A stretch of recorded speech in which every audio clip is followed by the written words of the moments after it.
দেখছি আধিপত্য বিস্তারকে কেন্দ্র করে ছাত্র দল এবং ছাত্র শিবির একে অপরের মধ্যে মারামারিতে লিপ্ত হচ্ছে। তারা শিক্ষার পরিবেশকে নষ্ট করছে, তারা শিক্ষার্থীদের মধ্যে ভীতি সঞ্চার করছে, তারা ক্যাম্পাসে যে একটি সহাবস্থান ছিল সেটাকে ধূলিসাৎ করে দিয়েছে।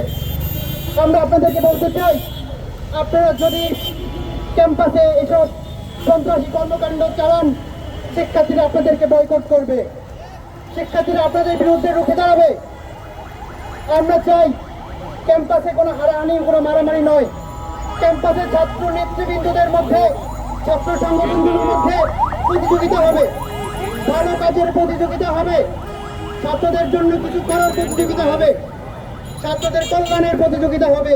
কিন্তু আপনারা নিজেদের আধিপত্যকে ধরে রাখার জন্য, ক্যাম্পাসে আধিপত্য বিস্তার করার জন্য কারো পা কেটে ফেলছেন, কারো বুকে ছুরি ঢুকাচ্ছেন। আমরা ছাত্র অধিকার পরিষদ থেকে স্পষ্টভাবে বলে দিতে চাই, আর কোথাও যদি বাংলাদেশের আপনারা এরকম সন্ত্রাসী কর্মকাণ্ড চালান, আমরা আপনাদের বিরুদ্ধে সুস্পষ্ট প্রমাণ থাকে, আমরা ছাত্র অধিকার পরিষদ বাদী হয়ে মামলা করব এবং সেই তার বিচার নিশ্চিত করে ছাড়বো ইনশাআল্লাহ। আপনারা সবাই সন্ত্রাসী জিনিস ছেড়ে, লাঠি ছেড়ে কলম ধরুন। আপনারা শিক্ষার্থীদের মধ্যে কলম বিতরণ করুন। আপনারা সন্ত্রাসী যেই লাঠিগুলো আছে সেগুলো ফেলে দিন, শিক্ষার্থীদের কাতারে নেমে আসুন, না হলে আপনাদেরকে ছাত্ররা ছুড়ে ফেলবে। ধন্যবাদ।